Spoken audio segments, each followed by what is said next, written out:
Ladies and gentlemen, there is a crisis in our generation. A crisis not of resources, not of information, but of identity and value. We live in a time where availability is mistaken for importance, where being present everywhere is confused with being powerful. But today I came to remind you, your value is not in your availability, it is in your uniqueness. Availability is cheap. Value is rare, and anything that is always available, always accessible, and always around loses its worth. Think about gold. You don't find gold lying on the street. You don't stumble across diamonds in your backyard. Why? Because their scarcity protects their value. So here's a question I pose to you today.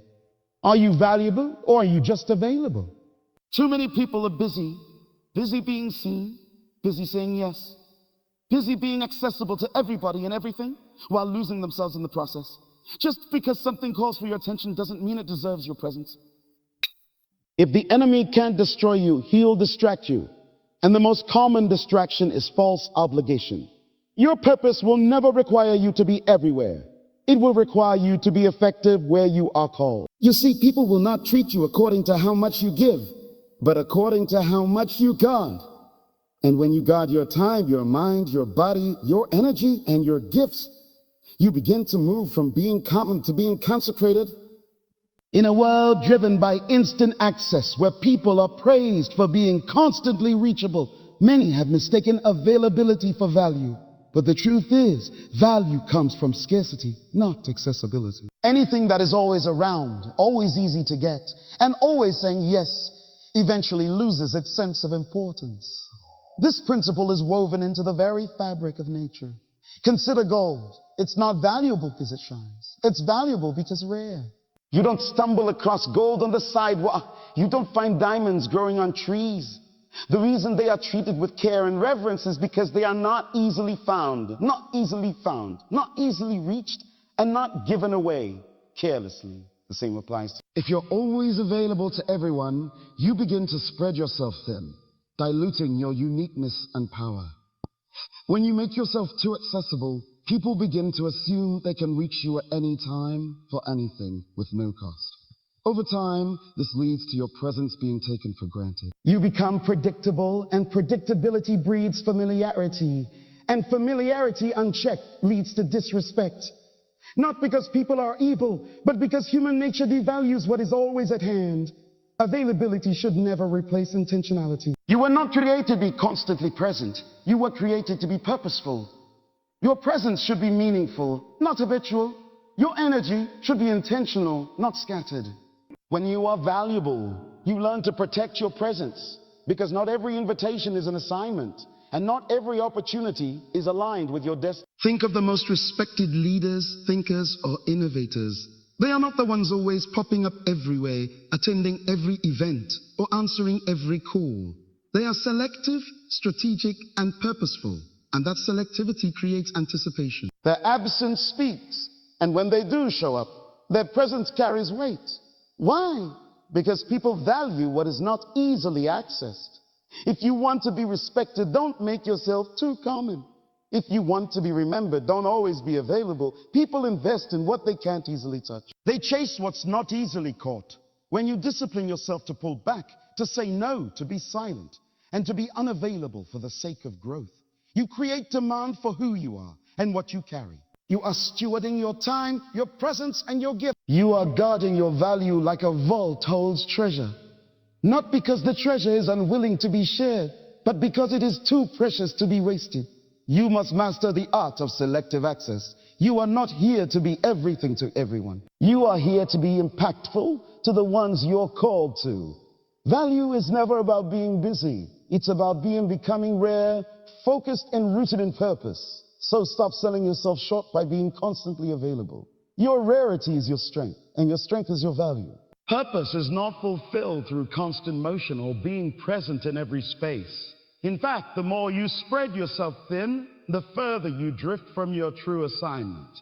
The pursuit of purpose demands focus, not just activity. There is a difference between being busy and being effective. Being busy may give you the illusion of progress, but without direction. Busyness is just motion without meaning.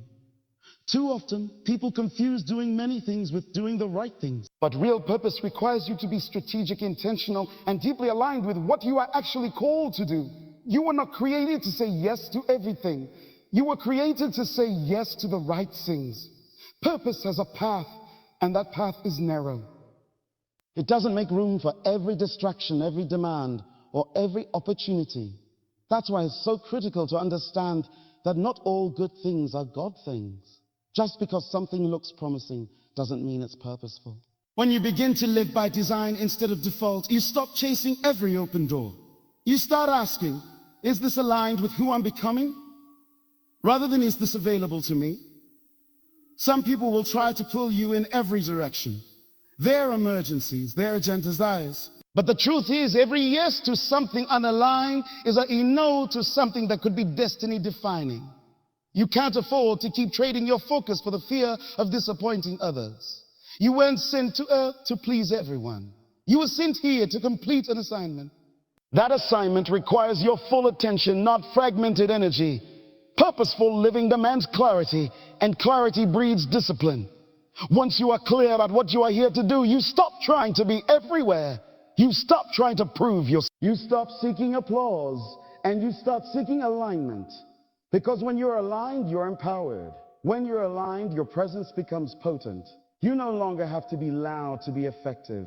You don't have to be seen everywhere to be significant somewhere. Look at people who are making real impact. They are not running from meeting to meeting, trying to be in every room or chasing every spotlight. They are intentional. They know where their energy goes. They guard their time, they protect their focus, and they understand that effectiveness is born from depth, not width. They are deep in their craft, deep in their calling, and deep in their preparation.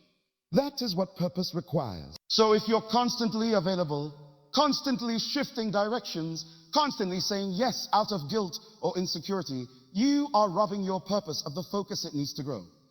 Focus is the fuel of destiny. It is the discipline to say, this is where I'm going, and to let go of anything that doesn't serve that vision.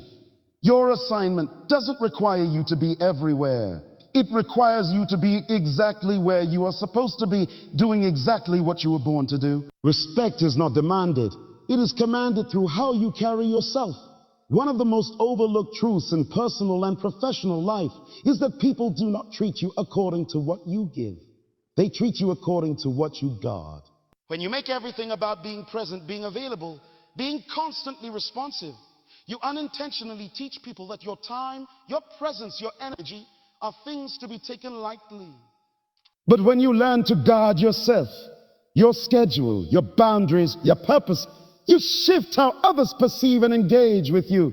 Guarded presence is not about arrogance or pride. It's about knowing your value so deeply that you refuse to waste it. When you begin to protect your space, people start to understand that your time is not cheap, that your energy is not unlimited, and that your presence has weight. Your presence should mean something when you walk into a room. And that meaning is not created by how loud you are or how often you show up. It's created by how intentional you are when you do. Think about the most influential figures in any sphere. They aren't everywhere doing everything. They show up when it matters. And when they do, people pay attention. Why? Because their guarded presence has created anticipation. It has trained others to recognize that when they are present, something valuable is about to happen. That kind of respect doesn't come from being popular or constantly visible. It comes from having... You teach people how to treat you by what you tolerate. If you allow people to interrupt your time constantly, they will. If you respond to every message instantly, they will expect that from you. If you're always saying yes, they'll assume you have no boundaries. But the moment you begin to set limits, kindly, clear, and consistently, you begin to shift the atmosphere around you. You create a culture of respect, not because you demanded it, but because you modeled it. Your presence is a gift. Stop giving it away as if it has no cost. Every time you say yes to something, you are saying no to something else, perhaps something more valuable. Guarding your presence doesn't mean being unavailable for everyone. It means being deeply present where you are truly meant to be. It means investing yourself in spaces that honor your purpose and people who respect your contribution. You must understand that your presence should be associated with purpose. When you show up, it should carry a sense of clarity, intention, and power. And that only happens when you treat your presence as something sacred, not casual. People respect what you respect. And if you don't guard your time, your purpose, or your peace, neither will they. So learn to guard yourself, not from people, but for your purpose. The more intentional you become about your presence, the more impactful that presence will be. Because true respect begins with self-respect. And when you protect your value, others will too. In a world that glorifies noise, motion, and constant visibility, it might seem counterintuitive to believe that silence, separation, and saying no can be some of the most powerful tools in your life.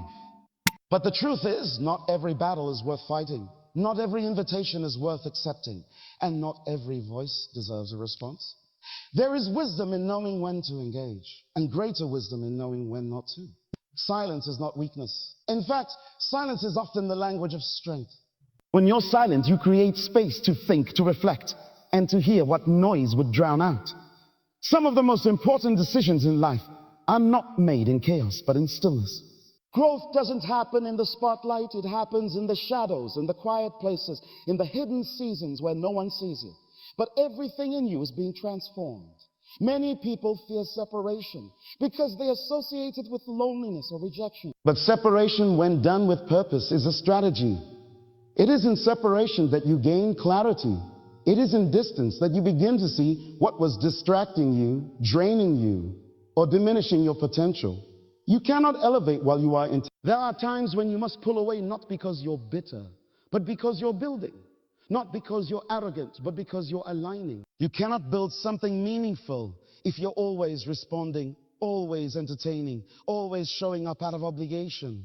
And then there is the word so many struggle to say. No, we are taught to be agreeable, to be liked, to be available. But every yes that is not grounded in conviction becomes a step away from your purpose. Learning to say no is one of the most powerful ways to protect your time, your energy, and your destiny. No is not rejection, it's redirect. It tells the world that you are not governed by guilt, but by guidance. It affirms that you are not for everything and everyone. You are for what aligns with your mission. You must understand this. Just because you're quiet doesn't mean you're inactive. Just because you step back doesn't mean you've given up. And just because you said no doesn't mean you don't care. It simply means you are choosing the path of intention over impulse. You are refusing to be pulled into the chaos of other people's expectation. Silence is power. And that means you may have to disappoint the crowd to obey your calling. You may have to go unnoticed for a season in order to build something eternal. Am I performing or am I becoming? Am I chasing platforms or am I preparing for purpose?